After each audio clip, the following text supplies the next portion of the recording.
Hello everyone, welcome back to the channel. Hope you are doing well and fine, and in today's video I'll be showing you Wells Fargo fixed income investing opportunities. So without wasting any time, let's just jump right on the video and make sure to watch this video till the end and follow the steps as well.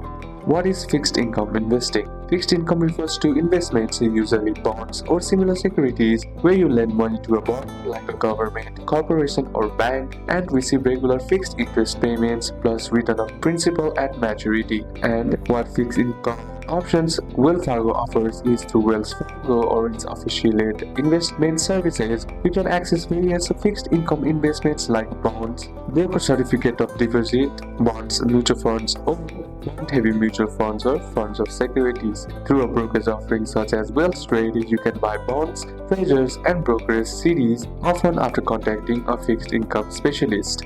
To invest in fixed income, what you need to do is just simply head over and open up your browser. Then on the search bar, type in Wells Fargo brokerage account. Then once your search result loads, tap on the first link that is shown to you. Then once you're inside here, what you need to do is tap on open an account. Then decide what kind of fixed income investment you want. Choose between individual account, traditional IRA to get access to bonds, CDs, and other fixed income products. Then use tools and screeners. Wells Fargo provides tools like bond screener or mutual fund screener to help you find bonds or funds that match your needs. Then next is place your trade or purchases. For individual bonds or CDs, contact a fixed income specialist, often over a phone, to place the trade. For mutual funds or ETFs, you can often transact online. Then next is monitor and manage. Keep track of interest payments, maturity dates, and performance. And fixed income is often more predictable, but interest rate and market conditions can affect bond prices if you sell before maturity. So these are a couple of steps that you can apply, and that's it for today's video, guys. Hope this video was useful to you. Leave a like if it did, comment down any questions that you have, and see you soon on the next one.